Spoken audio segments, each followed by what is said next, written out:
Alright, so what's going on, guys? Berserk 372 is here. Let's get right into it. And we got this colored page to start things off that says, "The absolute being who dies all," and the entire cover is red and orange. So I'm guessing the being who dies all red.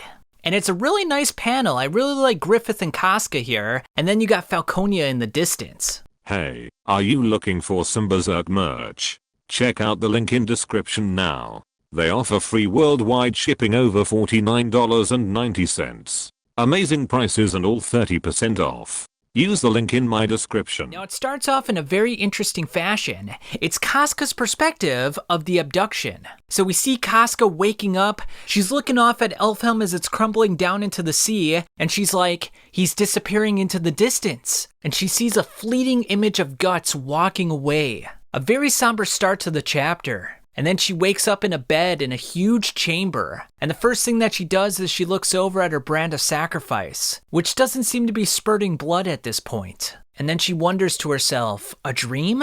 And then we see a bunch of maids rushing over to her. And they greet her and they start dressing her. And I gotta say, guys, this dress that they put her in just looks absolutely amazing. I mean, it's absolutely incredible. There's a lot of good panels in this chapter, but I think this one right here takes the cake. I mean, it just looks magnificent. I absolutely love this dress. It just looks so fitting and so right. Although some might argue that it doesn't look right because it's coming from Griffith. Perhaps the dress that Donnan gave her was her true dress, whereas this one doesn't quite fit her personality given the fact that it's coming from the Band of the Falcon. It's coming from Griffith. Now, Casca has her first sight of the World Spiral Tree, or what one of the maids calls is the Helix Tree, which is very fascinating. That's the first time that we've heard that. And then she sees the various soldiers marching by and she's just kind of taking in all these sights, not really saying anything. And upon seeing this, tears stream down her face. So I'm assuming that she's probably thinking about the old Band of the Hawk. She's probably thinking about Judo and Pippin and Corcus and Guts. And this is a very emotional sequence for her. I mean, this is the first time she's been reunited with the Band of the Hawk.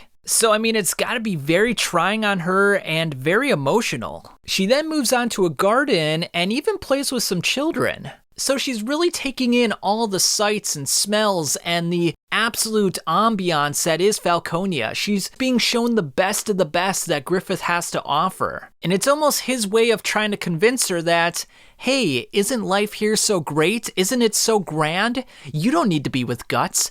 I can take care of you.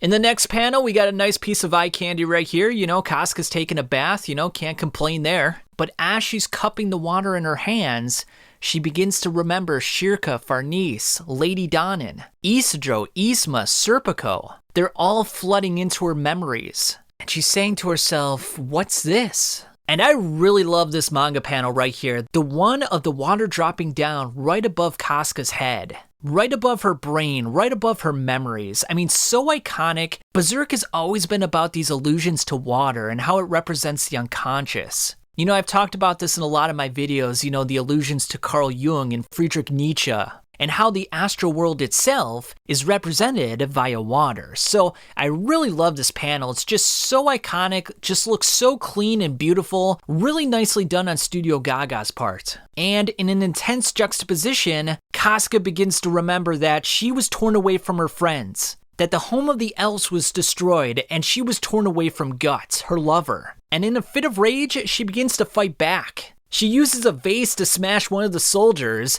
and even attacks one. And this small little panel right here in the bottom left corner, the one focusing on Casca's face, almost kind of reminded me of Guts. You know how when Guts goes in a fit of rage and he just sort of blanks out, he just sort of like loses all sense of self? I mean, that kind of reminds me of Casca right here. So it's very interesting and it's a welcome change of pace. I mean, we've been stuck with Casca as a veritable vegetable for so many chapters, and to see her like going in the throes of battle once again is absolutely amazing. I can't wait to see how they expand upon this in the future. Unfortunately for Casca, she's surrounded by several castle guards and has no means for escape. Nevertheless, she tries her best and says, I have to get back. If I don't make it back, then Guts. And the pain and suffering on her face right here is just so impactful. Like, you feel so bad for her. She's gone through so much. And then right when her memories come back, she's torn away from her friends, Guts, Shirka, Farnese, everyone. And now she's isolated again.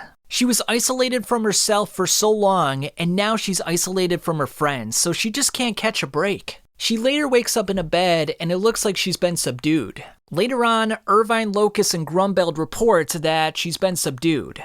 And it's interesting because Irvine says the bird now dozes peacefully in her cage, her flight over. It's interesting how they refer to her as a bird, because Griffith has been known as the hawk.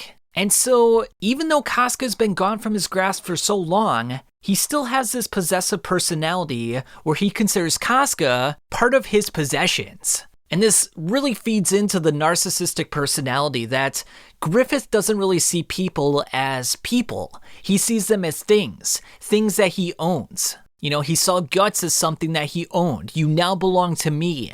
And Casca, even though he raped her and defiled her and embarrassed her, he has no inclination of letting her go. Now we see Zod off in the distance just listening to the conversation, and he's got a look on his face that makes me think that he's not in agreement with what Griffith is doing. So we're gonna have to see how this plays out. Is there gonna be possible dissension? Is Zod gonna help Guts defeat Griffith? Too early to tell at this point, but very interesting revelation. And then Griffith says, the East. He doesn't elaborate any further on this, and he just smiles. And I gotta say, besides that one image of Casca, this image of Griffith is probably the best panel of the manga. I mean, holy cow. Really conveys the emotions that he's feeling right now, and makes him look rather malicious. I mean, it's just a very gorgeous image. I can't wait to see when people actually start to colorize this as well. It just looks so great. And then the chapter ends with, everything naturally flows according to his will. And it seems as though the tree is encapsulating the entire sky at this point, so it makes me wonder, will the world spiral tree encapsulate the entire world at some point?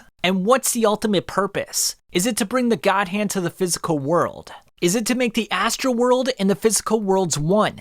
It's really anyone's guess, guys. Now, before I leave you guys, the next chapter of Berserk is coming May 26th. So next month, yes, we're getting 2 chapters in 2 months. So after waiting 4 months, we're back on a roll again. So maybe we're gonna see, 4, 5, 6 chapters this year. It's looking pretty good.